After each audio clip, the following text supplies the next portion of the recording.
Hey everyone, welcome back to Crypto Cash. Thank you so much for joining me here. Hope you're having a great day. Let's take a quick look once more at Bitcoin.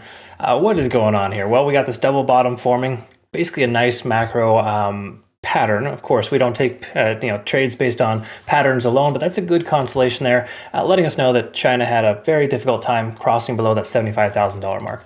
And yes, you could see here, right there, and here, both times China market or Asian market, however you want to put it, is effectively bottoming out there at that level. So we're seeing a lot of support in that range. Does that mean we're going to shoot to the moon? No, but we do have some incentive and some local liquidation, CME gaps, and heavy liquidation above the price. We just want to kind of be mindful of. So let's take a quick look at that. And while we're loading, thank you so much for always hitting that like button, commenting below. Let me know kind of where you're at with this coin. If you are long, short, or just hating it or loving it, whatever the case, let me know. I'm curious to hear your thoughts. So if we take a look at liquidation here, we can kind of recognize that locally there isn't like a ton, right? We got a tiny amount left at 74,000. Obviously, from a macro perspective, we're seeing some late longs, or not necessarily late longs, but longs within the last week or so. And their leverage amount is, there's a lot of leverage there, but it's down as low as 66 to 68,000. So hypothetically, we have another black swan event, and Trump posts another 150% tariff on China or something. We'll probably see something in that way. But I think those are fairly safe for the moment, just based on how well that 75K range is essentially forming. So from a macro perspective, again, definitely looking like we could see that level, but I think the probability for the moment is fairly low. But if we do take a look locally here, we can recognize there's more liquidation above than below the price. And with us kind of bottoming out a second time, there's a decent chance we do push towards that $80,000 range at least. Okay, so just bear that in mind. That's not a guarantee by any stretch. Everything's fully bearish.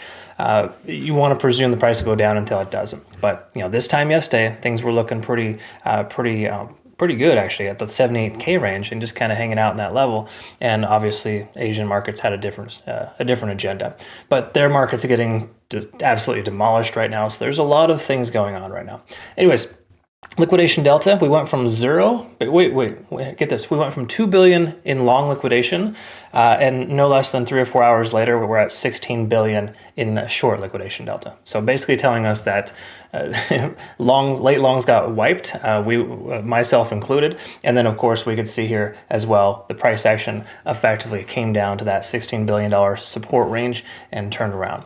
Generally speaking, when it comes to liquidation delta, I've noticed that 15 to 16 billion is usually that max point, that max pain point for the price action to start to recover. Not saying we're just going to go to the moon here, folks, but I can tell you that there's a better chance or more likelihood that the selling pressure has dissipated or is dissipating now, and we're starting to see that reversal. Either way you look at it, it's very tentative. Do not attach yourself to that thought process. We can see 80,000 as per usual. We identified this yesterday, is that local high effectively, basically that open interest area. So we should experience some resistance if we get close to that level. Hence the reason why whenever I send out my signals, both my last Bitcoin long from today and yesterday, our take profit target is below that level, like 79,000 some change, right? The whole point of that is to ensure that you get in and out before you hit those key level resistances, right? Anyways, secondary to that, I'll just reiterate this, 82,500 and 84,500 are those two secondary and tertiary areas of resistance. So it's going to take a lot to get up to this 84 to 85K range, but I do personally feel like that, if we break through 80K, then I think 84,000 would be a logical next stop. Having said that, let's look at the daily time frame and just recognize there's nothing bullish here. Everything is fully bearish. The same thing goes for all altcoins too right now on the daily time frame. We can take a look here, though, just to quickly note, Bitcoin dominance is starting to go sideways. And generally speaking, when we see Bitcoin dominance go sideways and Bitcoin go sideways, altcoins will tend to recover, which we're seeing here today. Majority of alts are up, 3 to 5%. But they're just waiting. They're on like this razor's edge right now. Is Bitcoin going to dump again? If it does, then we're going to see absolute bedlam once more. It's commonplace. Just hit that old reset button every 24 hours. This is a very untradeable conditions, by the way. Extremely difficult. If you're having a tough time, you're not alone. Nobody's perfect here, and even those who are excellent traders, even those are better than me, they're getting their butts kicked right now. So it's just par for the course, folks. That's why less trades and low position size, lower risk is the best way to go for the moment until this dust settles and we have this insanity behind us. MACD is converging here, of course, kind of letting us know that we're starting to see that shift in momentum. The 4-hour money flow index is increasing too.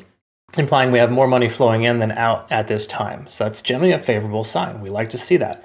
We're also above our moving average, and the RSI, while it's still under 50, is increasing, and we can see as well that the money flow, the stochastic RSI is swinging up again here.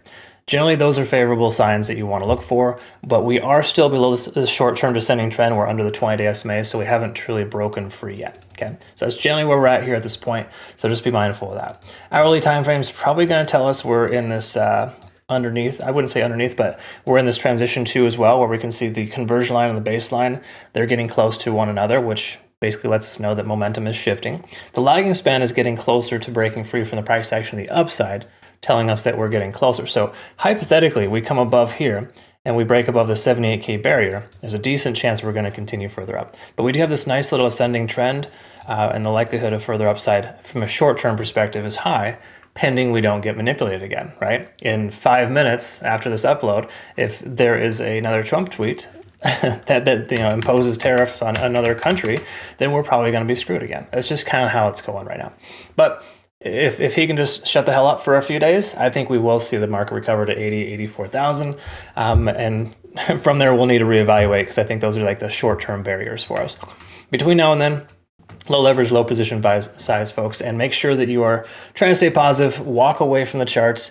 This is a crazy, crazy situation right now, and it's not really worth getting all that bent out of shape over. It's easy to do, but remember, focus on what makes you happy at this point, because the charts are very unhappy for the moment. Cool. All right, folks, have a good rest of your day. Thanks so much again for your time. Look forward to seeing you next one. Take care.